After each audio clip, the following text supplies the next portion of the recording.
فسبحان الذي لا يحصى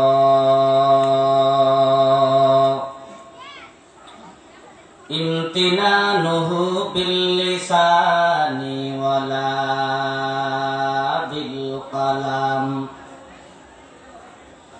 ونشهد أن لا إله إلا الله وحده لا شريك له ونشهد أن سيدنا وسندنا وحبيبنا وحبيب قلوبنا ومولانا محمدا عبده ورسوله الذي أرسله الله تعالى بالحق بشيرا ونذيرا وداعيا إلى الله بإذنه وسراجا منيرا أعوذ بالله من الشيطان الرجيم بسم الله الرحمن الرحيم من عمل صالحا من ذكر أو أنثى وهو مؤمن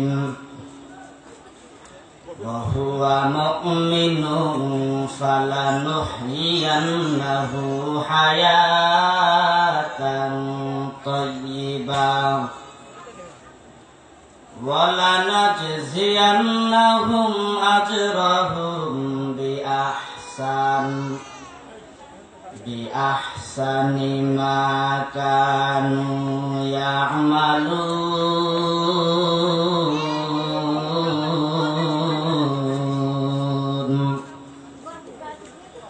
وقال رسول الله صلى الله عليه وسلم لا طاعة لمخلوق في معصية الخالق وقال تعالى في شأن حبيبه ومعشوقه مخبرا وآمرا إن الله وملائكته يصلون على النبي يا أيها الذين آمنوا صلوا عليه وسلموا تسليما اللهم صل على محمد وعلى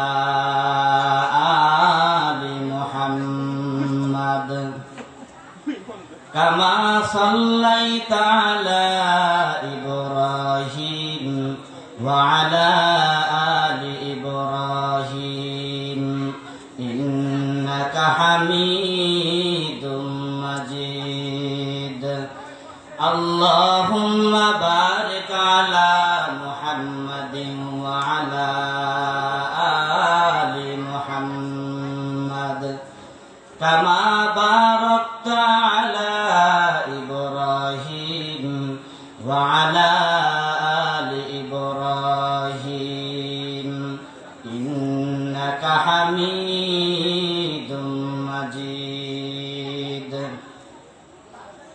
يا صاحب الجمال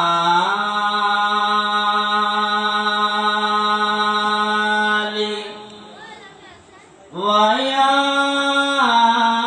سيد البشر من وجهك المنير لقد نور القمر بلغ العلا بكماله كشف الدجى بجماله حسنت جميع خصاله صلوا عليه وآله لا إله إلا الله لا إله إلا الله لا إله إلا الله لا إله إلا الله لا إله إلا الله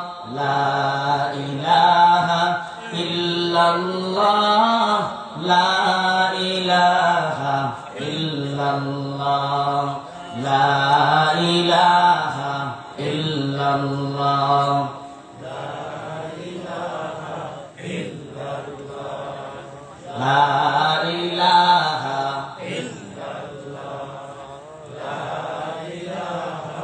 إلا الله এই কালিমা মানবে যারা কাজে লাগবে মরণ বেলা এই কালিমা মানবে যারা কাজে লাগবে মরণ বেলা এই কালিমার রৌশনীতে এই কালিমার রৌশনীতে কবর হবে উজালা লা ইলাহা ইল্লাল্লাহ জোরে লা ইলাহা ইল্লাল্লাহ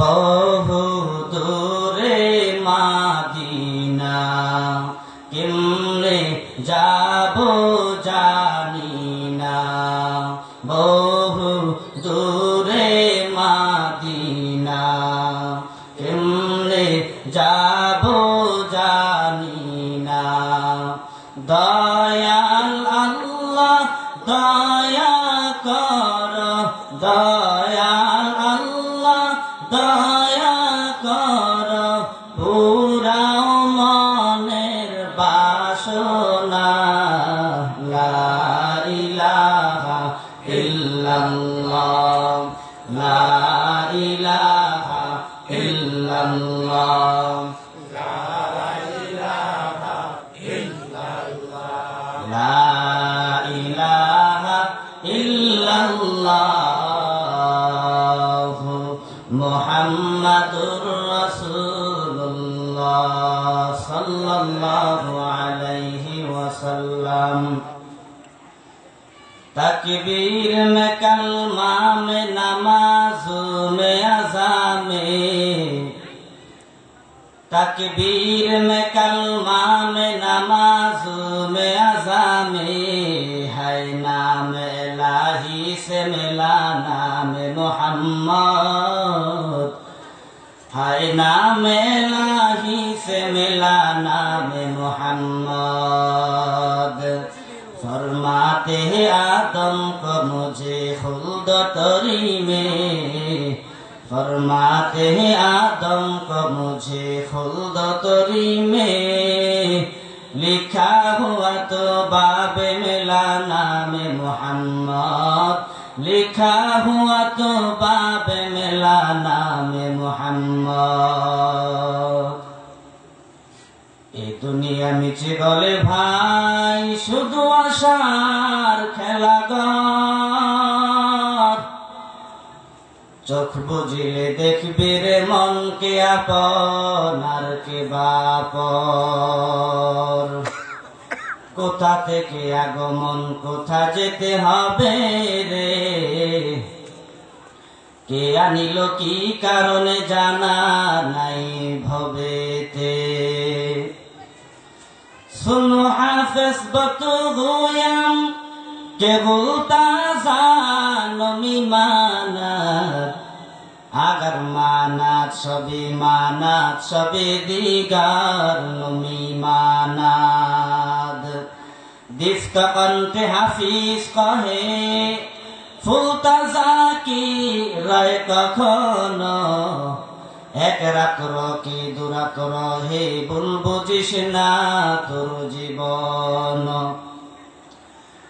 নদী পথে নৌকা চালাও কেরে মাঝি ভাই বেলা ডুবার আগে আমি উপার যেতে চাই ডুবে গেলে বেলারে আর ওঠে না ভেঙ্গে গেলে মেলারে আর জমে না নদীর পার ভাঙ্গে উপার গড়ে এই তো নদীর খেলা সকাল বেলার ধনীরে তুই ফকির সন্ধ্যা বেলা সকাল বেলার ধনীরে তুই ফকির সন্ধ্যা বেলা। আলহামদুলিল্লাহ, দিকপুর সারদানা ইসলামী যুব সমাজের উদ্যোগে আয়োজিত আজ ওয়াজুদার মাহফিলের মহতি সম্মানিত মুআজ্জিজ মুকাররম হযরতে উলামায়ে কেরাম, দূর দূরান্ত থেকে আগত দিন প্রিয় ইসলাম প্রিয় ধর্মপ্রাণ মুসলমান ভাইরা, পর্দার অন্তরালে অবস্থানরত শ্রদ্ধেয় সম্মানিতা মা ও বোনেরা, দয়াময় রব্বুল আলামিনের দরবারে শুকর ও সুজুদ যে মহান রব্বুল আলামিন আমাদেরকে অত্যন্ত দয়া করে মায়া করে ভালোবেসে দুনিয়ার বিভিন্ন ফিতনা ফাসাদ থেকে হেফাজত করে বিভিন্ন ঝামেলা থেকে মুক্ত করে এ কোরআনের মহতি মজলিসে হাদিসের বাসমতে জান্নাতের বাগানে বেহেশতের বাগানে আসার এবং বসার তৌফিক দান করেছেন। এজন্য দয়াময় রব্বুল আলামিনের দরবারে শুকর আদায় করি আলহামদুলিল্লাহ। লক্ষ কোটি দুরুদ ও সালাম সেই সত্যের দিশারি আকায়ে নামদার মদিনাহ কা তাজদার সরদার দু জাহা সৈয়দুল মুরসালিন খাতামুন নবিয়্যিন জনাবে মুহাম্মদুর রাসূলুল্লাহ সাল্লাল্লাহু আলাইহি ওয়াসাল্লামের উপর, যিনি উম্মতের ইহকালীন ও পরকালীন মুক্তির জন্য এই ধরাতে সত্যের ডাক নিয়ে সত্য নবী হিসাবে আগমন করেছেন। এজন্য আবারও দয়াময় রব্বুল আলামিনের দরবারে দিল থেকে শুকর আদায় করি আলহামদুলিল্লাহ। আমি আপনাদের সম্মুখে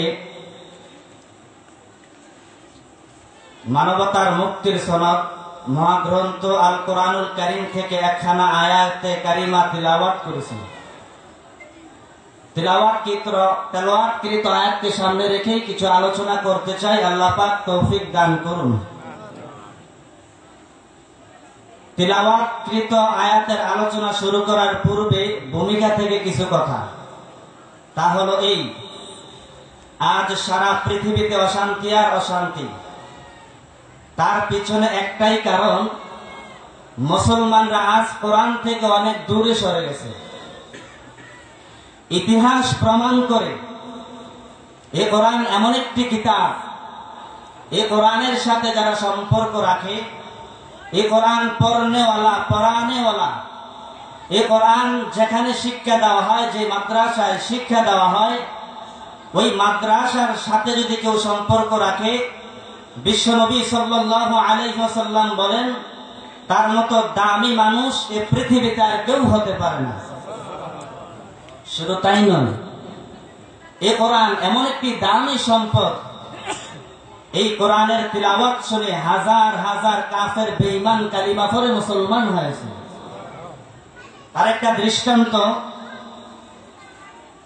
আমাদের নবী দুনিয়াতে আসার 70 বছর আগের কথা। তখনকার যুগে একজন বাদশা ছিলেন ইসলাম বিদ্বেষী। ওই বাদশার নাম হলো বাদশাহ ইউসুফ জুনাওয়াজ। এই বাদশার দরবারে একজন জাদুঘর ছিলেন, জাদু বিদ্যায় পারদর্শী। জাদুর মাধ্যমে তিনি অনেক কিছু করতে পারতেন। তিনি যখন বৃদ্ধ হয়ে যায়, বৃদ্ধ বয়সে উপনীত হয়, তখন বাদশাকে ডেকে বললেন, হে বাদশা, আপনি আমাকে একটা যুবক দেন, যেই যুবককে আমি আমার জাদুগুলো শিখায় যেতে পারি। বাদশা চিন্তা ভাবনা করার পরে একজন যুবক দিলেন। তাফসিরে মাজহারিতে আল্লামা কাজী সানাউল্লাহ পানিপতি রহমতুল্লাহি আলাইহি লেখেন, ওই যুবকের নাম হলো আব্দুল্লাহ বিন তামের। কি নাম? আব্দুল্লাহ বিন তামের। আব্দুল্লাহ বিন তামের জাদুঘরের কাছে জাদু শিখতে যায়। মাঝপথে একজন ইনজিল কিতাবের আলেমের কাছে ইনজিল শিখে। এক পর্যায়ে জাদুঘরের কাছে জাদু শিখা শেষ, ইনজিল কিতাবের আলেমের কাছে ইনজিল শিখা শেষ। এখন পরীক্ষার পালা, কোনটা হক কোনটা বাতিল। ঘটনাক্রমে তিনি যে এলাকার মধ্যে বসবাস করতেন, ওই এলাকার রাস্তার মধ্যে একটা বিশাল বড় বাঘ বসে আছে। এলাকার মানুষ শত চেষ্টা করে রাস্তার মুখ থেকে বাঘটাকে সরাইতে পারে না। আব্দুল্লাহ বিন তামির রহমাতুল্লাহি আলাইহি বলেন, এখন আমার পরীক্ষার পালা। জাদুঘরে জাদু সত্য নাকি আল্লাহ তাআলার মনোনীত ইসলাম ধর্ম সত্য? আব্দুল্লাহ বিন তামির রহমাতুল্লাহি আলাইহি সমস্ত জাদুগুলো প্রয়োগ করে রাস্তার মুখ থেকে বাঘটাকে সরাইতে পারে না। এখন একটা পাথর হাতের মধ্যে নিলেন, নেওয়ার পরে বিসমিল্লাহ বলে পাথরটা মারলেন। মারার সাথে সাথে এত বড় বিশাল বাঘ মুহূর্তের মধ্যে মরে যায়। আব্দুল্লাহ বিন তামির রহমাতুল্লাহি আলাইহি ছোট্ট একটা পাথরের টুকরা দিয়া এত বড় বিশাল বাঘকে মেরে ফেললেন। আব্দুল্লাহ বিন তামির রহমাতুল্লাহি আলাইহি যখন বাঘটাকে মেরে ফেললেন, তখন সারা শহরের মধ্যে খবর ছড়িয়ে পড়েছে। আব্দুল্লাহ বিন তামির রহমাতুল্লাহি আলাইহি ছোট্ট পাথর দিয়ে এত বড় বিশাল বাঘকে মেরে ফেললেন।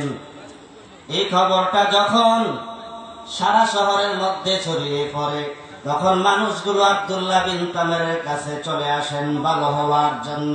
ও আব্দুল্লাহ বিন তামের, আমরা অন্ধ মানুষ, আমাদের চোখগুলো ভালো করে দেন। আব্দুল্লাহ বিন তামের রহমাতুল্লাহি আলাইহি যখন ফু দেয়, ফু দেওয়ার সাথে সাথে অন্ধ ব্যক্তি ভালো হয়ে যায়। এই খবরটা যখন ওই বাদশার দরবারে পৌঁছে যায়, বাদশার দরবার থেকে একজন অন্ধ মন্ত্রী এসে বলে, ও আব্দুল্লাহ বিন তামের, আমার দুটা চোখ অন্ধ, আমি তোমার কাছে আসলাম আমার চোখগুলো ভালো করে দেওয়ার জন্য। আব্দুল্লাহ বিন তামের বলেন, ও অন্ধ মন্ত্রী, অন্ধ চোখ ভালো করার মালিক আমি নয়, অন্ধ চোখ ভালো করার মালিক হলেন আমার আল্লাহ। আল্লাহ যদি চায় তাহলে তোমার এই চোখ ভালো হবে, না হয় হবে না। তবে তুমি যদি ইসলাম ধর্ম গ্রহণ করো তাহলে তোমার এই চোখ ভালো হতে পারে, না হয় হবে না। আব্দুল্লাহ বিন তামের কথা শুনি অন্ধ মন্ত্রী কালিমা পড়ে মুসলমান হয়ে গেলেন। মুসলমান হওয়ার পরে আব্দুল্লাহ বিন তামের রহমাতুল্লাহি আলাইহি আল্লাহর কাছে দোয়া করলেন, আল্লাহ, অন্ধ মন্ত্রী কিনিয়া তোমার দরবারে হাত উঠাইলাম, মেহেরবানি করে তার চোখগুলো ভালো করে দাও। দোয়া করার সাথে সাথে তাফসিরে মাজহারিতে আল্লামা কাজী সানাউল্লাহ পানিপতি রহমাতুল্লাহি আলাইহি লেখেন, মুনাজাত কমপ্লিট করার পরে আব্দুল্লাহ বিন তামের অন্ধ চোখগুলো ভালো হয়ে যায়। চোখ ভালো হওয়ার পর অন্ধ মন্ত্রী চলে গেলেন বাদশার দরবারে। বাদশাহ ডেকে বললেন, এ অন্ধ মন্ত্রী, তুমি তো অন্ধ ছিলা, কিভাবে তুমি ভালো হয়ে গেলা? আব্দুল্লাহ বিন তামের বলেন, ও বাদশাহ, আপনি যেই যুবককে জাদু শেখানোর জন্য পাঠাইলেন, ওই যুবক সত্যের সন্ধান পেয়ে কালিমা পড়ে মুসলমান হয়ে গেছে। আমিও তার হাতে হাত রেখে কালিমা পড়ে মুসলমান হয়ে গেলাম। মুসলমান হওয়ার পরে দুইজনে মিলে আল্লাহর কাছে দোয়া করলাম। দোয়া করার সাথে সাথে আল্লাহ পাক আমার অন্ধ চোখ ভালো করে দিলেন। এই খবরটা যখন বাদশা শুনলেন, বাদশার মেজাজটা গরম হয়ে যায়। বাদশার মেজাজটা গরম হওয়ার পরে তিনজনকে বাদশার দরবারে হাজির করাইলেন। আব্দুল্লাহ বিন তামিরকে হাজির করাইলেন, ইনজিল কিতাবের আলেমকে হাজির করাইলেন, অন্ধ মন্ত্রীকে বাদশার দরবারে হাজির করাইলেন। তিনজনকে হাজির করানোর পর আব্দুল্লাহ বিন তামিরকে রেখে বাকি দুইজনকে সাথে সাথে হত্যা করে দেয়। এখন আব্দুল্লাহ বিন তামিরকে হত্যা করবেন। আব্দুল্লাহ বিন তামিরের হাতে পায়ে রশি দিয়া বেঁধে বাদশা ইউসুফ নওয়াজ ওই রাব্বাইনির হাতের মধ্যে দিয়া বললেন, এ রাব্বাইনিরা, আব্দুল্লাহ বিন তামিরের হাতে পায়ে রশি দিয়া বেঁধে একটা পাহাড়ের উপরে নিয়ে যাও। পাহাড়ের উপরে নিয়ে বলবা, যদি তুমি ইসলাম ধর্ম ছেড়ে দাও তাহলে তোমাকে মারবো না, আর যদি তুমি ইসলাম ধর্ম না ছাড়ো তাহলে তোমাকে এই পাহাড় থেকে ধাক্কা দিয়ে ফেলে মেরে ফেলা হবে। আব্দুল্লাহ বিন তামির এই কথাটা শোনার পর আল্লাহর কাছে দোয়া করলেন, আল্লাহ তুমি ছাড়া আমার কেউ নাই, তুমি আমাকে এই পাহাড় থেকে বাঁচায় দাও। আব্দুল্লাহ বিন তামির যখন দোয়া করলেন, তাফসীরে মাযহারিতে আল্লামা কাজী সানাউল্লাহ পানিপতি রাহমাতুল্লাহি আলাইহি লেখেন, দোয়াটা কবুল করে ফেললেন। যখন আব্দুল্লাহ বিন তামির দোয়া করলেন, দোয়া করার সাথে সাথে আল্লাহ পাক রব্বুল আলামিন ওই পাহাড়ের মধ্যে ভূমিকম্প দিয়া দিলেন। ওই পাহাড়ের মধ্যে ভূমিকম্প দিয়া আব্দুল্লাহ বিন ওই বাদশা ইউসুফ নওয়াজের রাব্বাইনীদেরকে পাহাড়ের তলে চাপা দিয়া মেরে ফেললেন। আব্দুল্লাহ বিন তামির নিরাপদে বাদশার দরবারে হাজির হয়ে যায়। বাদশা ডেকে বললেন, আব্দুল্লাহ বিন তামির, ইল্লাল্লাহ লা ইলাহা ইল্লাল্লাহ মুহাম্মাদুর রাসূলুল্লাহ। মুসলমান ইমানদার বাদশা ইউসুফ নওয়াজ আব্দুল্লাহ বিন তামিরের হাতে পায়ে রশি দিয়া বেঁধে নৌবাহিনীর হাতের মধ্যে দিয়া বললেন, এই নৌবাহিনীরা আব্দুল্লাহ বিন তামিরের হাতে পায়ে রশি দিয়া বেঁধে একটা নৌকার মধ্যে উঠাইয়া সাগরের মধ্যে ফেলে দাও। বাদশা ইউসুফ নওয়াজের কথা শুনে নৌবাহিনীরা আব্দুল্লাহ বিন তামিরের হাতে পায়ে রশি দিয়া বেঁধে নৌকার মধ্যে উঠাইয়া যখন সাগরের মধ্যে ফেলে দিলেন, সাগরের মধ্যে ফেলে দেওয়ার পর আব্দুল্লাহ বিন তামির আল্লাহর কাছে দোয়া করলেন, আল্লাহ তুমি ছাড়া আমার কেউ নাই, তুমি আমাকে এই সাগর থেকে বাঁচায় দাও। আব্দুল্লাহ বিন তামির দোয়া করার সাথে সাথে আল্লাহ পাক রব্বুল আলামিন দোয়া কবুল করে ফেললেন। আল্লাহ পাক রব্বুল আলামিন ওই সাগরের মধ্যে উত্তাল তরঙ্গ ঢেউ দিয়া বাদশা ইউসুফ নওয়াজের নৌবাহিনীদের নৌকাকে ডুবাইয়া সবাইকে মেরে ফেললেন। আব্দুল্লাহ বিন তামির নিরাপদে বাদশার দরবারে হাজির হয়ে যায়। বাদশা ডেকে বললেন, আব্দুল্লাহ বিন তামির, আমার নৌবাহিনী কোথায়? আব্দুল্লাহ বিন তামির বললেন, বাদশাহ সব নৌকা ডুবে মারা গেছে। এখন বাদশাহ ডেকে বললেন, আব্দুল্লাহ বিন তামির, তুমি আমার হাত থেকে বাঁচতে পারবে না, আমি তোমাকে মেরেই ফেলবো। আব্দুল্লাহ বিন তামির বললেন, বাদশাহ আপনি আমাকে মারতে পারবেন না, আমার মধ্যে এমন জাদু আছে, জাদুর সাথে আমি যখন আপনাকে ফু দেব আপনার লুঙ্গি সুদ্ধা খুলে যাবে। আব্দুল্লাহ বিন তামির এই কথা বলার সঙ্গে সঙ্গে আব্দুল্লাহ বিন তামির বললেন, বাদশাহ আপনি আমাকে মারতে পারবেন না, আপনি যদি আমাকে মারতে চান তাহলে আমার তিনটা পদ্ধতি অবলম্বন করতে হবে। এই তিনটা পদ্ধতি যদি আপনি অবলম্বন করতে পারেন তাহলে আপনি আমাকে মারতে পারবেন না, হয় পারবেন না। আব্দুল্লাহ বিন তামিরের কথা শুনে বাদশা ইউসুফ নওয়াজ থেকে বললেন, আব্দুল্লাহ বিন তামির, কি তোমার তিনটা পদ্ধতি আমাকে বলো, আমি তোমার এই তিনটা পদ্ধতি অবলম্বন করব। আব্দুল্লাহ বিন তামির বললেন, বললেন, তিনটা পদ্ধতির এক নাম্বার হলো আপনি আমাকে মারার আগে সারা শহরের মধ্যে ঘোষণা দিয়ে দিবেন, এলান করে দিবেন এই দিন এতটার সময় আব্দুল্লাহ বিন তামেরকে হত্যা করা হবে। দুই নাম্বার হলো আমাকে একটা রশি দিয়া একটা গাছের ডালের সাথে বাঁধবেন। তিন নাম্বার হলো আমার ব্যাগ থেকে একটা তীর নিয়ে আমার প্রভুর নাম নিয়ে তীরটা ছাড়বেন। এই তিনটা কাজ যদি আপনি অবলম্বন করতে পারেন তাহলে আপনি আমাকে হত্যা করতে পারবেন না, হয় পারবেন না। আব্দুল্লাহ বিন তামেরের কথা শুনে বাদশাহ এবার সারা শহরের মধ্যে ঘোষণা দিয়ে দিলেন, এলান করে দিলেন এই দিন এতটার সময় আব্দুল্লাহ বিন তামেরকে হত্যা করা হবে। ঘোষণা অনুযায়ী হাজার হাজার মানুষ জমা হয়ে যায়। হাজার হাজার মানুষ যখন জমা হয়ে যায় আব্দুল্লাহ বিন তামেরকে ওই জায়গার মধ্যে হাজির করাইলেন। হাজির করানোর পর আব্দুল্লাহ বিন তামেরকে একটা গাছের ডালের সাথে রশি দিয়ে বাঁধলেন। বাঁধার পরে আব্দুল্লাহ বিন তামেরের ব্যাগ থেকে বাদশাহ ইউসুফ নওয়াজ আব্দুল্লাহ বিন তামেরের ব্যাগ থেকে যখন তীরটা ছাড়লেন, আল্লাহর নাম নিয়ে আব্দুল্লাহ বিন তামেরের প্রভুর নাম নিয়ে যখন তীরটা ছাড়লেন, ছাড়ার সাথে সাথে আব্দুল্লাহ বিন তামের মুহূর্তের মধ্যে মারা যায়। আব্দুল্লাহ বিন তামের মারা যাওয়ার পর বাদশাহ দরবারের মানুষগুলো দেখে বললেন, আব্দুল্লাহ বিন ও বাদশাহ ইউসুফ নওয়াজ, আপনি শত চেষ্টা করে আব্দুল্লাহ বিন তামেরকে মারতে পারেন নাই, শেষ মুহূর্তে তার পদ্ধতি অবলম্বন করে আপনি তাকে মারলেন। এই থেকে প্রমাণ হয় আপনি হইলেন ভ্রান্ত। আব্দুল্লাহ বিন তামের যে খোদার প্রতি ঈমান আনলেন ওই খোদাই হলো আসল খোদা। এই দৃশ্য দেখে একজন দুইজন নয় 30,000 বেঈমান কালিমা পরে মুসলমান হয়ে গেছে।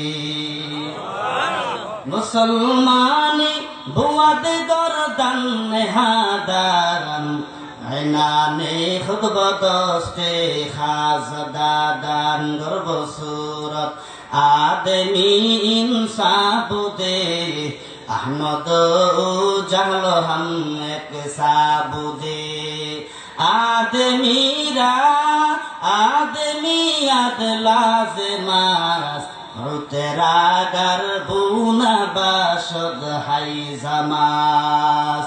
ওরে নবীর উম্মতের দল, আল্লাহর কোরআনের আকর্ষণ কেমন শুনে নাও, আল্লাহর কোরআনের আকর্ষণ কেমন শুনে নাও। 2011 সালে সারা বিশ্বের সুন্দরী প্রতিযোগিতায় যে মহিলাটা এক নাম্বার হইলেন ওই মহিলাটার নাম হলো বিশ্ব সুন্দরী মার্কিন কালিনকোভা। বিশ্ব সুন্দরী মার্কিন কালিনকোভা সারা পৃথিবীর মধ্যে এক নাম্বার হইলেন প্রতিযোগিতায়। এক নাম্বার হওয়ার পরে অল্প কয়েকদিনের ভিতরে কোটি টাকার মালিক হয়ে গেলেন। কোটি টাকার মালিক হওয়ার পর বিশ্ব সুন্দরী মার্কিন কালিনকোভার অন্তরের মধ্যে কোনো শান্তি নাই। এখন শান্তি কোথায় পাওয়া যায়? স্বামীর কাছে পরামর্শ চাইলেন, ও প্রাণের স্বামী, আমাকে একটা পরামর্শ দাও, কিভাবে শান্তি পাওয়া যায়? স্বামী বললেন, ও প্রাণের স্ত্রী, তুমি যদি আরো কোটি টাকার মালিক হও তাহলে তোমার অন্তরের মধ্যে শান্তি আসবে, না হয় হবে না। এবার স্বামীর অনুরোধে তিনি আরো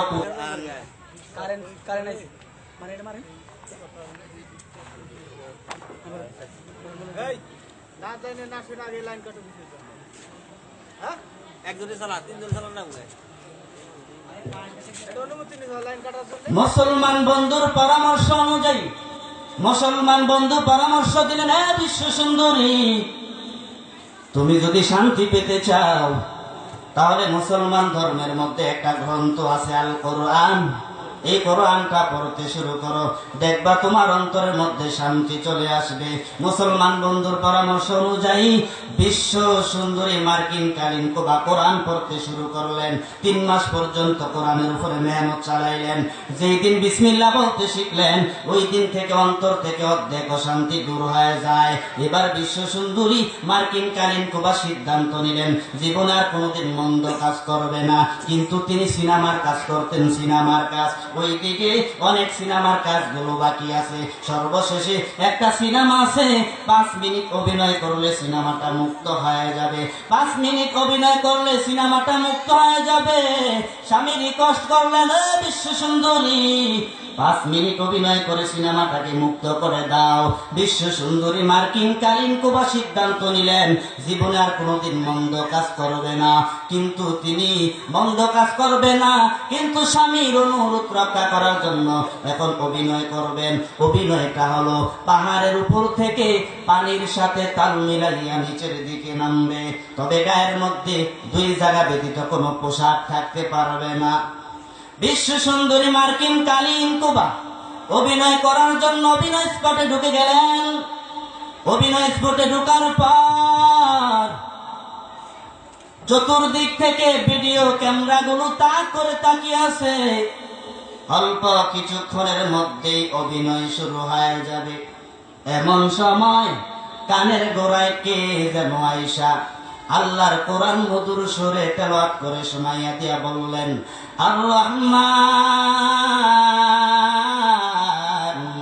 আল্লামাল কোরআন। বিশ্ব সুন্দরী মার্কিন কালিন কুবা এ কোরআনের আওয়াজ শোনার পর অভিনয় ছেড়ে দিয়া চলে গেলেন। চলতে চলতে একটা গাড়ির মধ্যে উঠে বহু দূরে চলে গেলেন। বহু দূরে গিয়া একটা মসজিদের সামনে গাড়িটা ব্রেক করলেন। উদ্দেশ্য হলো মসজিদের ইমাম সাহেবের কাছে কালিমা পড়ে মুসলমান হয়ে যাবে। মসজিদের ইমাম সাহেব আসরের নামাজ আদায় করার পর মসজিদের মধ্যে মধুর সুরে কোরআন তেলাওয়াত করতেছে। বিশ্ব সুন্দরী মার্কিন কালিন কুবা দাঁড়াইয়া দাঁড়াইয়া ইমাম সাহেবের তেলাওয়াত শুনতেছেন। এত মধুর আওয়াজ, এত মধুর কণ্ঠস্বর, এই তেলাওয়াত শুনে বিশ্ব সুন্দরীর অন্তরের মধ্যে কম্পন শুরু হয়ে গেল। ইমাম সাহেব যখন মসজিদ থেকে বের হয়, বের হওয়ার পর এবার ইমাম সাহেবকে ডেকে বললেন, বিশ্ব সুন্দরী ইমাম সাহেবকে ডেকে বললেন, ইমাম সাহেব আমি আপনার কাছে কালিমা পড়ে মুসলমান হওয়ার জন্য আসলাম। ইমাম সাহেব ডেকে বললেন, তুমি আমার জন্য এগানা নয়, তুমি আমার জন্য হইলা বেগানা। তোমার সাথে দেখা দেওয়া কথা বলা ইসলাম আমাকে সমর্থন করে না। তবে তুমি যদি ইসলাম ধর্ম গ্রহণ করতে চাও তাহলে মসজিদের পাশে আমার বাড়ি আছে, ওখানে চলে যাও। ওই বাড়ির মধ্যে আমার মা আছে, বোন আছে, ওদের কাছে কথাগুলো পরামর্শ করে বলো। ইমাম সাহেবের কথা শুনে বিশ্ব সুন্দরী মার্কিন কালিন কুবা চলে গেলেন ইমাম সাহেবের বাড়িতে। ইমাম সাহেবের বাড়িতে গিয়া ইমাম সাহেবের মার কাছে কথাগুলো খুলে বললেন। ইমাম সাহেবের মা কথাগুলো শুনে আশ্চর্য হয়ে বিশ্ব সুন্দরী মার্কিন কালিন কুবাকে গোসল করাইয়া দিলেন। গোসল করাইয়া নতুন কাপড় পরিধান করে পর্দার ভিতরে ঢুকাইয়া দিলেন। ইমাম সাহেব মসজিদ থেকে বাড়িতে চলে আসলেন। বাড়িতে আয়েশা ওই বিশ্ব সুন্দরী মার্কিন কালিন কুবাকে ডেকে বললেন, বিশ্ব সুন্দরী তুমি কি কালিমা পড়ে মুসলমান হতে চাও? বিশ্ব সুন্দরী বললেন, হ্যাঁ আমি কালিমা পড়ে মুসলমান হতে চাই। যদি তুমি কালিমা পড়ে মুসলমান হতে চাও, তুমি কি জেনে শুনে কালিমা পড়তে চাও নাকি আবেগের সাথে কালিমা পড়ে মুসলমান হতে চাও? বিশ্ব সুন্দরী ডেকে বললেন, ইমাম সাহেব আমি জেনে শুনে কালিমা পড়ে মুসলমান হওয়ার জন্য আসলাম। আমি আবেগের সাথে কালিমা পড়ে মুসলমান হতে চাই না, আমি জেনে শুনে কালিমা পড়ে মুসলমান হতে চাই। ইমাম সাহেব বললেন, কিভাবে তুমি জেনে শুনে কালিমা পড়ে মুসলমান হতে চাও? বিশ্ব সুন্দরী মার্কিন কালিন কুবা ডেকে বললেন, ইমাম সাহেব 2011 সালে সারা বিশ্বের সুন্দরী প্রতিযোগিতায় আমি 1 নাম্বার হইলাম। 1 নাম্বার হওয়ার পর অন্তরের মধ্যে কোনো শান্তি নাই। আমি 1 নাম্বার হইলাম, 1 নাম্বার হওয়ার পরে আমি কোটি কোটি টাকার মালিক হইলাম, কিন্তু অন্তরের মধ্যে কোনো শান্তি নাই। শান্তি কোথায় পাওয়া যায়? একজন মুসলমান বন্ধু আমাকে পরামর্শ দিয়া বললেন, বিশ্ব সুন্দরী তুমি যদি কালিমা পড়ে মুসলমান হতে চাও, তুমি যদি কালিমা কোরআন পড়তে চাও, তাহলে তুমি শান্তি পাইবা না হয় পাইবা না। ওই মুসলমান বন্ধুর পরামর্শ অনুযায়ী আমি কোরআন পড়তে শুরু করলাম। 3 মাস পর্যন্ত কোরআনের উপরে মেহনত চালাইলাম। 3 মাস পর্যন্ত কোরআনের উপরে মেহনত চালানোর পর আমি যখন বিসমিল্লাহ বলতে শিখলাম, বিসমিল্লাহ বলার সাথে সাথে দেখি আমার অন্তর থেকে অর্ধেক অশান্তি দূর হয়ে যায়। এখন আমি একদিন দুই দিন না, আমি 3 বছর যাবৎ কোরআনের উপর রিচার্জ করলাম। আমি কোরআনটাকে রিচার্জ কইরা জেনে শুনে বুঝে কালিমা পড়ে মুসলমান হওয়ার জন্য আসলাম। ইমাম সাহেব কথাটা শুনে আশ্চর্য হয়ে বললেন, বিশ্ব সুন্দরী, তুমি যদি কালিমা পড়ে মুসলমান হতে চাও তাহলে আমার কণ্ঠের সাথে কণ্ঠ মিলাইয়া পড়ো, লা ইলাহা ইল্লাল্লাহু মুহাম্মাদুর রাসূলুল্লাহ সাল্লাল্লাহু আলাইহি ওয়াসাল্লাম। বিশ্ব সুন্দরী মার্কিন কালীন কুবা কালিমা পড়ে মুসলমান হয়ে গেলেন। কালিমা পড়ে মুসলমান হওয়ার পর একটা চিৎকার মেরে জমিনের মধ্যে পড়ে গেলেন।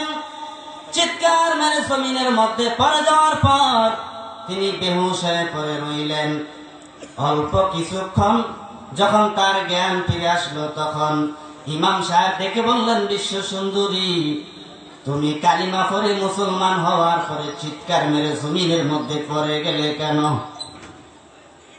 বিশ্ব সুন্দরী ডেকে বললেন, ইমাম সাহেব, আমি কালিমা পড়ে মুসলমান হওয়ার পরে চিৎকার মেরে জমিনের মধ্যে পড়ে যাওয়ার কারণ, আমি যখন কালিমা পড়ে মুসলমান হইলাম, মুসলমান হওয়ার সাথে সাথে দেখি আমার অন্তর থেকে সব অশান্তি দূর হয়ে যায়। মুসলমানি বুয়াতে গরদান নেহাদান আইনানে খুদবদস্তে খাজাদাদান গর্ব সুরত আতেমি ইনসাবুদে আহমদ জাহলো হাম এক সাবুদে। ভাইয়ের আমার, আমি আপনাদের সম্মুখে যে আয়াতে কারিমা তেলাওয়াত করলাম, ওই আয়াতের মধ্যে আল্লাহ পাক রব্বুল আলামিন বলেন, মান আমিলা সালিহা, যদি কেউ নেক আমল করে, মিন যাকারিন আও উনসা, চাই সে পুরুষ হোক কিংবা নারী হোক, শর্ত হলো ওয়াহুয়া মুমিন, মুমিন হতে হবে, ইমানদার হতে হবে। ইমানদার হয় যদি কেউ নেক আমল করে, আল্লাহ পাক রব্বুল আলামিন বলেন, চাই সে পুরুষ হোক অথবা নারী হোক, ওই নারী এবং পুরুষদেরকে 2টা পুরস্কার দান করা হবে। একটা পুরস্কার হলো দুনিয়াতে, আরেকটা পুরস্কার হলো আখিরাতে। দুনিয়াতে যে পুরস্কার আল্লাহ দান করবেন, ওই পুরস্কারটাই হলো ফালানুহিয়ান্নাহু হায়াতান তাইয়্যিবা, হায়াতে তাইয়্যিবা দান করা হবে। হায়াতে তাইয়্যিবার ব্যাখ্যা মুফাসসিরিনে কেরাম করেছেন, এমন একটা হায়াত আল্লাহ দান করবেন, এমন একটা জীবন আল্লাহ দান করবেন, যেই হায়াতের মধ্যে, যেই জীবনের মধ্যে রিজিকের কোনো অভাব থাকবে না। তবে শর্ত হলো খাঁটি মুমিন হতে হবে। কারণ খাঁটি মুমিন যারা, তাদের অন্তরে আল্লাহ তাআলার মহাব্বত সবচাইতে বেশি থাকে। খাঁটি মুমিন যারা, তারা যখন আল্লাহ তাআলার নাম শুনে, তখন তাদের অন্তরের মধ্যে কম্পন শুরু হয়ে যায়। এই খাঁটি মুমিন সম্পর্কে আল্লাহ পাক রব্বুল আলামিন বলেন, ইন্নামাল মুমিনুনা আল্লাযীনা ইযা যুকিরাল্লাহু ওয়াজিলাত কুলুবুহুম, নিশ্চয় যারা খাঁটি মুমিন, তাদের 1 নাম্বার গুণ হলো, তারা যখন আল্লাহ তাআলার নাম শুনবে, তখন তাদের অন্তরের মধ্যে কম্পন শুরু হয়ে যাবে। তখনই মুমিন বান্দা আল্লাহকে পাওয়ার জন্য পাগল হয়ে যাবে। কেমন পাগল? আশরাফ আলী থানভী রহমাতুল্লাহি আলাইহি কিতাবের ভিতরে লেখেন, আব্দুল্লাহ ইবনে মুবারক জামানার একজন খাঁটি আল্লাহর ওলি ছিলেন। এই আল্লাহর ওলি যখন মারা যায়, সমকালীন আরেক আল্লাহর ওলি স্বপ্নে দেখে বললেন, ও আব্দুল্লাহ ইবনে মুবারক, আপনি জান্নাতি মানুষ, আপনার সাথে আল্লাহ জান্নাতে কেমন ব্যবহার করেছেন? আব্দুল্লাহ ইবনে মুবারক বলেন, আমার সাথে আল্লাহ জান্নাতে সুন্দর ব্যবহার করেছেন।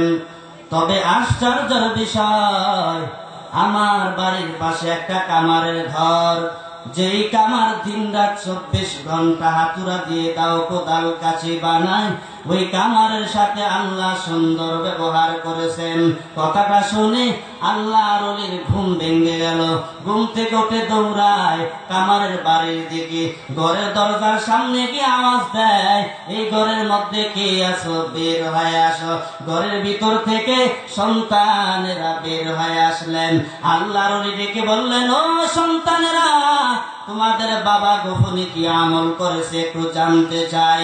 সন্তানেরা ডেকে বললেন, আল্লাহর ওলি, আমাদের বাবার গোপন আমল শোনার কি প্রয়োজন।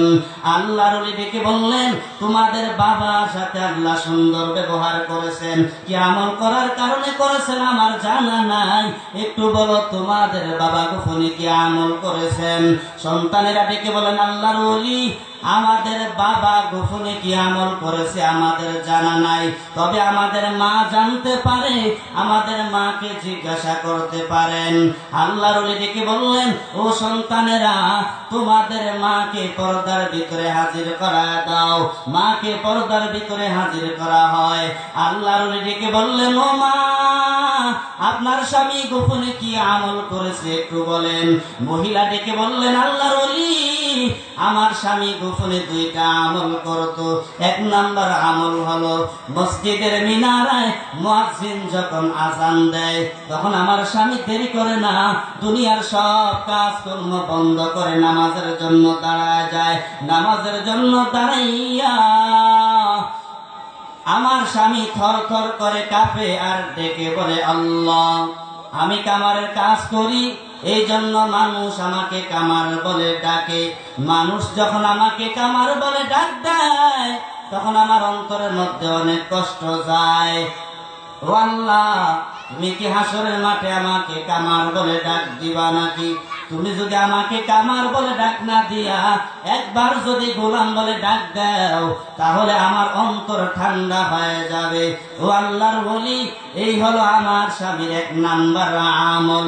দুই নাম্বার আমল হলো, আব্দুল্লাহ ইবনে মুবারক সারাটি রাত ছাদের উপর দাঁড়াইয়া নামাজ আদায় করে, আর আমার স্বামী আব্দুল্লাহ ইবনে মুবারকের দিকে তাকাইয়া চোখের পানি ছেড়ে দিয়া কান্না করে আর ডেকে বলেন, আল্লাহ, আব্দুল্লাহ ইবনে মুবারক ধনী মানুষ, যার কারণে সারাটি রাত নামাজের মধ্যে কাটায় দেয়।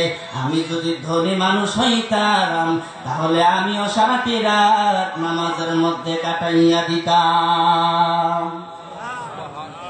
আল্লাহ পাক রব্বুল আলামিন বলেন, যারা খাঁটি মুমিন, তারা যখন আল্লাহ তাআলার নাম শুনে, তখন তাদের অন্তরের মধ্যে কম্পন শুরু হয়ে যায়। তাদের অন্তরের মধ্যে কম্পন শুরু হয়ে যায়, তখন বান্দা আল্লাহর জন্য পাগল হয়ে যায়। আর এই পাগল পারা মানুষদেরকে আল্লাহ পাক রব্বুল আলামিন দুনিয়াতে একটা পুরস্কার দান করেন। ওই পুরস্কারটাই হলো, দুনিয়ার মধ্যে পুরস্কার হলো রিজিকের অভাব দূর করে দিবেন। আল্লাহ পাক রব্বুল আলামিন বলেন, ওয়া মাইয়াত্তাকিল্লাহা ইয়াজআল লাহু মাখরাজা ওয়া ইয়ারযুকুহু মিন হাইসু লা ইয়াহতাসিব। আল্লাহ বলেন, যে বান্দা আমি আল্লাহকে ভয় করবে, আমি আল্লাহ পাক রব্বুল আলামিন ওই বান্দার জন্য এমন রাস্তা খুলে দেব, এমন জায়গা থেকে রিজিকের ব্যবস্থা করে দেব, যা বান্দা কল্পনাও করতে পারে না। আল্লাহ পাক রব্বুল আলামিন খাঁটি মুমিনের রিজিকের যে ব্যবস্থা করে দেন, আল্লাহ পাক রব্বুল আলামিন খাঁটি মুমিনের যে রিজিকের ব্যবস্থা করে দেন, তার একটি ঘটনা আল্লাহর নবীর সাহাবী হযরতে আলী রাদিয়াল্লাহু তাআলা আনহুর ঘটনা। আলী রাদিয়াল্লাহু তাআলা আনহুর পরিবারের চুলায় 3 দিন হয়ে গেছে, ঘরের চুলার মধ্যে কোনো খাবার নাই। হযরত আলী চিন্তায় পড়ে গেলেন। চিন্তা করে হযরতে ফাতেমার কাছে পরামর্শ করলেন, ও ফাতেমা, আমার ঘরের মধ্যে 3 দিন হয়ে গেছে, কোনো খাবার নাই, আমাকে একটা পরামর্শ দাও, কি করতে পারি?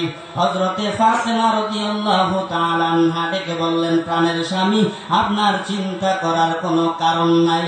আমার ঘরের মধ্যে একটা পুরান চাদরের টুকরা আছে, এই পুরান চাদরের টুকরাটা বাজারের মধ্যে নিয়ে বিক্রি করে আসেন। হযরতে আলী ডেকে বললেন, ফাতেমা, এই পুরান চাদরের টুকরা কত টাকা বিক্রি করা যাবে? হযরতে ফাতেমা ডেকে বললেন, 6 দিরহাম বিক্রি করতে পারবেন। হযরতে আলী বাজারের মধ্যে নিয়ে পুরান চাদরের টুকরা 6 দিরহাম বিক্রি করে ফেললেন। 6 দিরহাম বিক্রি করার পর হযরতে আলী আনন্দিত হইয়া বাড়ির দিকে রওনা করলেন।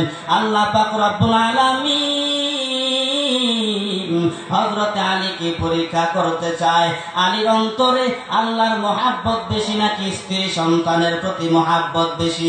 আল্লাহ পরীক্ষা করার জন্য রহমতের ফেরেশতাকে মানবের সুরতে পাঠিয়ে দিলেন আলীর কাছে ভিক্ষা তলব করার জন্য। হযরতে আলী বাড়ির দিকে যায়, কিছু দূর যাওয়ার পরে দেখে একজন ব্যক্তি রাস্তায় দাঁড়িয়ে আছে। ডেকে বললেন, আলী, আমার পরিবারের চুলায় 3 দিন হয়ে গেছে, ঘরের মধ্যে কোনো খাবার নাই, আমাকে কিছু খাবারের ব্যবস্থা করে দাও। হযরতে আলী বললেন, ভাই, আমার পরিবারের চুলায় 3 দিন হয়ে গেছে, ঘরের মধ্যে কোনো খাবার নাই, আমি তোমাকে কিভাবে খাবার দেব? এবার ভিক্ষুক কথাটা পাল্টাইয়া বললেন, হযরতে আলী, আমাকে আল্লাহর রাস্তে কিছু খাবার দাও। আল্লাহর রাস্তের কথাটা শোনার পর হযরত আলী সাথে সাথে 6 দিরহাম ভিক্ষুককে দিয়া দিলেন। ভিক্ষুককে দিয়া দেওয়ার পর হযরত আলী বাড়ির দিকে রওনা করলেন। আল্লাহ পাক রব্বুল আলামিন হযরতে আলীর প্রতি খুশি হয়ে গেলেন। আল্লাহ আলীর প্রতি খুশি হইয়া জিবরাইলকে দিয়ে একটা উট পাঠাইয়া দিলেন। ও জিবরাইল, যাও হযরতে আলীর কাছে ওটা বিক্রি করবা, আলী যদি কিনতে না চায় বাকিতে বিক্রি করবা। হযরতে আলী বাড়ির দিকে রওনা করলেন। কিছু দূর যাওয়ার পরে দেখে একজন ব্যক্তি একটা উট নিয়ে দাঁড়িয়ে আছে। হযরতে আলী চিনতে পারে না লোকটা কি মানুষ নাকি জিবরাইল, মানবের সুরতে দাঁড়িয়ে আছে। ডেকে বললেন, আলী, আমি তোমার কাছে ওটা বিক্রি করতে চাই, তুমি আমার কাছ থেকে ওটা খরিদ করে নাও। হযরত আলী বললেন, ভাই, উট কেনার মতো টাকা আমার কাছে নাই, উট কেনার মতো টাকা আমার কাছে নাই। উটের মালিক বললেন, আলী, যেই দিন সময় হবে, সুযোগ হবে, ওই দিন আমার উটের দাম দিয়া দিও। এই শর্তে উটের মালিক হযরত আলীর কাছে 100 দিরহাম বিক্রি করলেন। হযরত আলী 100 দিরহাম দিয়া উটটা কিনলেন। 100 দিরহাম দিয়া উটটা কেনার পরে হযরত আলী বাড়ির দিকে রওনা করলেন। কিছু দূর যাওয়ার পরে দেখে একজন ব্যক্তি রাস্তার মধ্যে দাঁড়িয়ে আছে। দেখে বললেন, আলী, তোমার উটটা বড় সুন্দর দেখা যায়, আমার পছন্দ হয়ে গেছে, আমার কাছে উটটা বিক্রি করে দাও। হযরত আলী ওই লোকটার কাছে 160 দিরহাম বিক্রি করলেন। 160 দিরহাম বিক্রি করে হযরত আলী যখন বাড়ির দিকে রওনা করলেন, কিছু দূর যাওয়ার পরে দেখে যেই ব্যক্তির কাছ থেকে উঠলেন ওই ব্যক্তি রাস্তায় দাঁড়িয়ে আছে। দেখে বললেন, আলী, আমি তোমার কাছে একটা উট বিক্রি করলাম, তুমি কি উটটা বিক্রি করে দিয়েছো নাকি? হযরত আলী বললেন, হ্যাঁ, আমি উট বিক্রি করেছি, এখন আমার পাওনা টাকা দেওয়া যাবে কিনা? হযরত আলীর সাথে সাথে লোকটাকে 100 দিরহাম দিয়া দিলেন। 100 দিরহাম দিয়া বাকি 60 দিরহাম হযরতে ফাতেমার কাছে পৌঁছাইয়া দিলেন। হযরতে ফাতেমা রাদিয়াল্লাহু তাআলা আনহা ডেকে বললেন, প্রাণের স্বামী, আমার পুরান চাদরের টুকরা তো 60 দিরহাম বিক্রি হওয়ার কথা না, আমার পুরান চাদরের টুকরা 6 দিরহাম বিক্রি হওয়ার কথা, তুমি কিভাবে 60 দিরহাম বিক্রি করলা? হযরতে আলী বললেন, ফাতেমা, আমি তোমার পুরান চাদরের টুকরা 6 দিরহাম বিক্রি করলাম। 6 দিরহাম বিক্রি করে আমি যখন বাড়ির দিকে রওনা করলাম, বাড়ির দিকে রওনা করার পর রাস্তার মধ্যে দেখি একজন মানুষ আমার কাছে ভিক্ষা তলব করলেন, আমি লোকটাকে দেই না।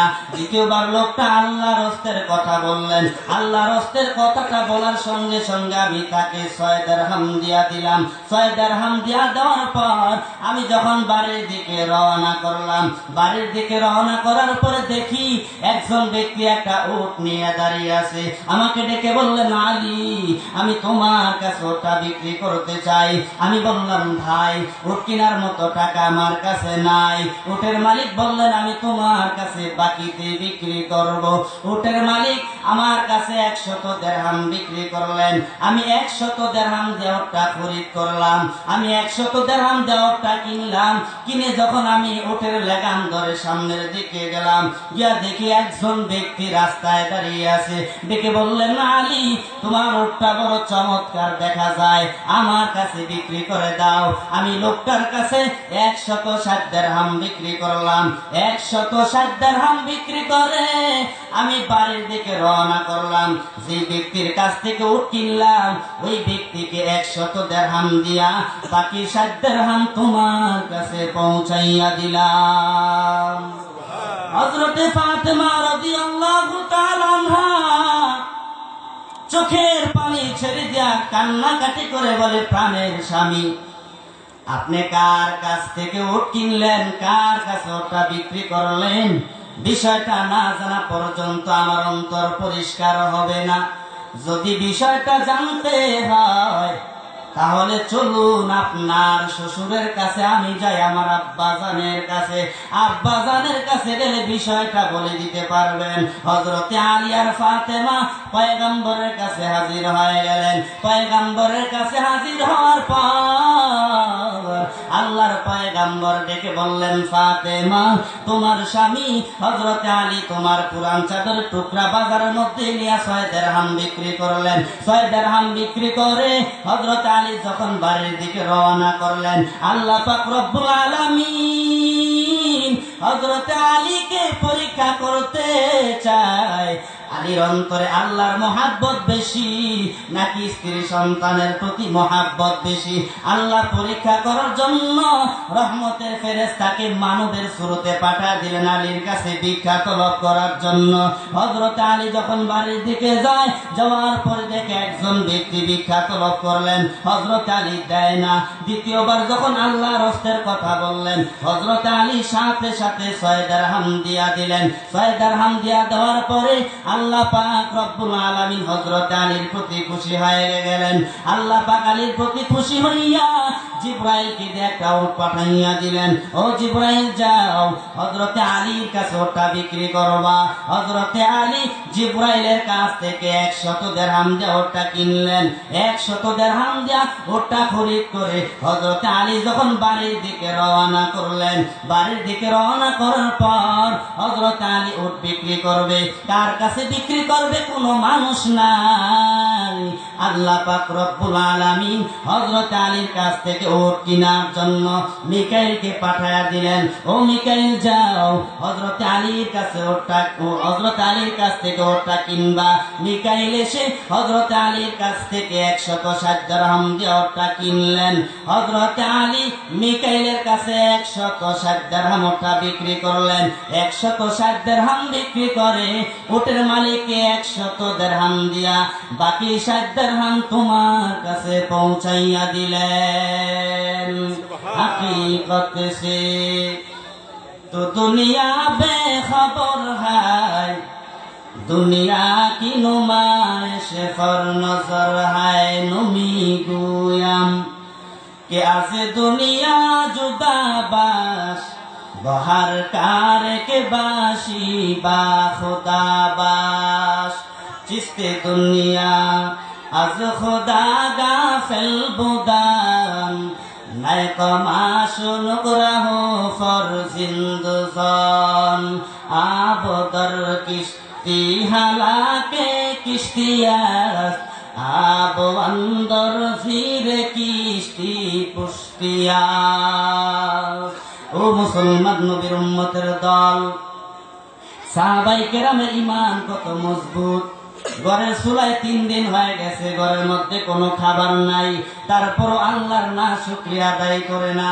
আর আমাদের ঘরের মধ্যে যদি 3 দিন নয়, এক বেলা যদি ঘরের মধ্যে খাবার না থাকে, তখন আমাদের কোনো কিছু করতে ভালো লাগে না, নামাজ পড়তে ভালো লাগে না, রোজা রাখতে ভালো লাগে না, ইবাদত করতে ভালো